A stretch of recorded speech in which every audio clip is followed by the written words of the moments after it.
রাতের নিস্তব্ধতা ভেদ করে আচমকা তাণ্ডব। এভিভিপির রাজ্য সম্পাদক অনিরুদ্ধ সরকার যখন একটি কর্মসূচি সেরে বাড়ি ফিরছিলেন, তখনই শান্তিনিকেতনের ভুবনডাঙ্গা এলাকায় তার উপরে হামলা চালানো হয় বলে অভিযোগ। ঘটনাস্থলে চাঞ্চল্য ছড়ায়। গুরুতর আহত অবস্থায় তাকে বোলপুর মহকুমা হাসপাতালে ভর্তি করা হয়েছে। সূত্র অনুযায়ী গতকাল বোলপুর শহরে একটি দলীয় কর্মসূচি ছিল। এভিভিপির সেই কর্মসূচি শেষে রাতে বাড়ি ফেরার পথে আচমকা দুষ্কৃতীদের দ্বারা হামলার শিকার হন অনিরুদ্ধ বাবু। হামলার পরিপ্রেক্ষিতে ইতিমধ্যে রাজনৈতিক মহলে উত্তেজনা ছড়িয়েছে। আজ দুপুর 12টা নাগাদ বিজেপির বোলপুর সাংগঠনিক জেলা সভাপতি শ্যামাপদ মণ্ডল হাসপাতালে গিয়ে আহত নেতার শারীরিক অবস্থার খোঁজ নেন। তিনি জানান, এই ঘটনা প্রমাণ করে রাজ্য বিরোধীদের কণ্ঠ রোধ করতেই একের পর এক পরিকল্পিত হামলা হচ্ছে। অন্যদিকে বিজেপির সূত্রের অভিযোগ যে এই হামলার পেছনে তৃণমূল ঘনিষ্ঠ দুষ্কৃতীরা জড়িত। যদিও এই বিষয়ে এখনো পর্যন্ত তৃণমূল কংগ্রেসের তরফে কোনো আনুষ্ঠানিক প্রতিক্রিয়া মেলেনি। এখন প্রশ্ন উঠছে, রাজনৈতিক কর্মসূচি শেষে ফেরার পথে যদি নিরাপত্তা না থাকে, তাহলে কি রাজনৈতিক প্রতিহিংসার রাজনীতিই কি ভবিষ্যতে রূপরেখা হতে চলেছে? আসুন দেখে নিই সেই চিত্র। গতকাল ভুবনডাঙ্গা যে তৃণমূলের পার্টি অফিস, তার মোটামুটি 50 মিটার আগে একটি অ্যাক্সিডেন্ট হয়।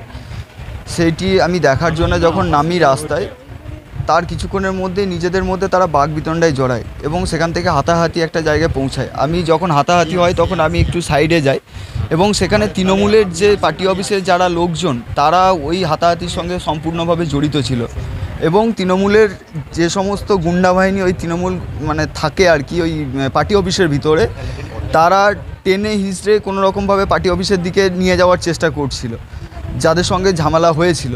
পরবর্তীকালে আমি ওখানকার একটি দোকানের সামনে দাঁড়িয়ে থাকি, আমার ওপর অতর্কিত হামলা হয় এবং সেখান থেকে যে 60-70 জন লোক ছিল, সেখান থেকে 20-25 জন লোক হঠাৎ করে পিছন দিকে ব্যাক ফায়ার করে আমার ওপরে হামলা করে এবং হামলা খুব ভয়ঙ্করভাবে হামলা করে আমাকে প্রথম 2 জন যারা হিট করেছিল তাদের মধ্যে একজন শেখ সুফি বলে এখনও পর্যন্ত আমি আইডেন্টিফাই করতে পেরেছি, আর একজনকে আমি এখনও চিনতে পারিনি। তারপর 20-25 জন মিলে আমার ওপর হামলা চালায় এবং রাস্তায় ফেলে একদম প্রাণঘাতী হামলা হয় এবং ভগবানের কৃপা, সেখানকার কিছু সাধারণ মানুষ, বয়োজ্যেষ্ঠ মানুষ, তারা আমাকে ওখান থেকে রিকভার করিয়ে বার করে।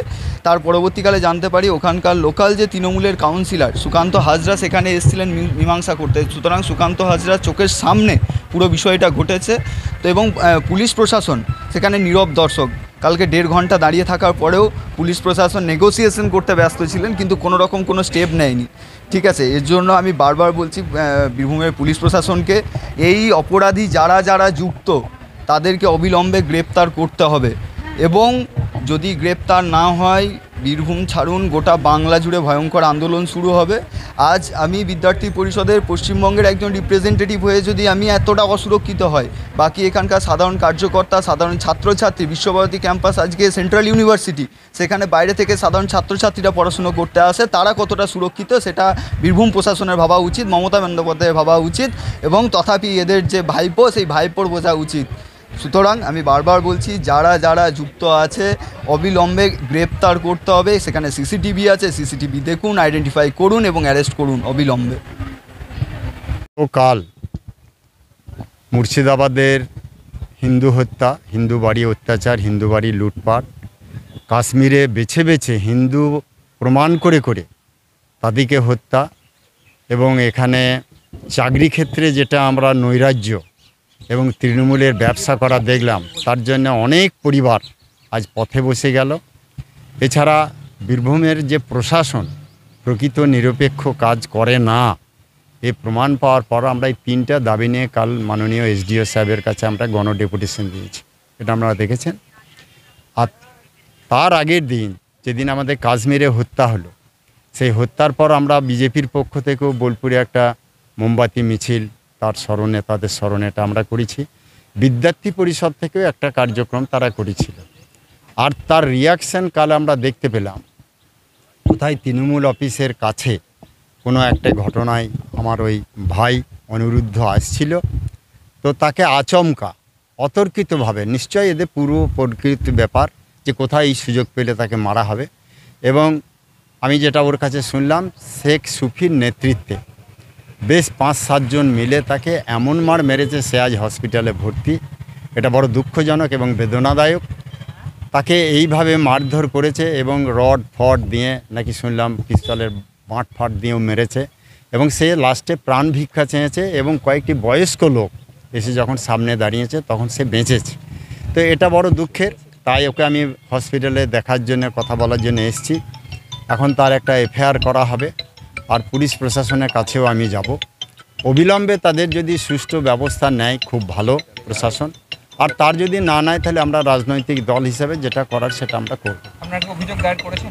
অভিযোগ দায়ের করেছিল কিন্তু ঠিকঠাক সিগনেচার হয়নি, কারণ পুলিশ তাকে গিয়ে সিগনেচার করতে বলছে। এটা কি সম্ভব? পুলিশের এই ধারণাটাকে যদি না থাকে, একজন হসপিটালাইজ তাকে ডাকছে আমাকে সই করে দিয়ে যান, সইটা পুলিশকে এসে এখানে করাতে হবে। তো সহযোগিতা করছে। অবশ্যই তো বলে 1.5 ঘন্টা দাঁড় করিয়ে রেখে তারপর ওদের কথা শুনেছে। কেন 1.5 ঘন্টা দাঁড় করাবে? পুলিশ এখন আর পুলিশ নেই, পুলিশ হয়ে গিয়েছে তৃণমূলের পোষা লোক। সব তৃণমূল যা বলবে তাই করবে। আর ওখানে তৃণমূল অফিসের কাছে আমি তো বলবো নিশ্চয়ই সেখানে সিসিটিভি ক্যামেরা আছে, সেই ফুটেজ দেখুক, কারা কারা করলো অবিলম্বে তাদেরকে গ্রেপ্তার করে দৃষ্টান্তমূলক সাজার ব্যবস্থা করুক। নাহলে আমি যখন এখানে দায়িত্বভার নিয়েছি, ওই প্রশাসন না কে কী করলো এটা দেখব না, আমি রাজনৈতিকভাবে সব তার মোকাবিলা করব।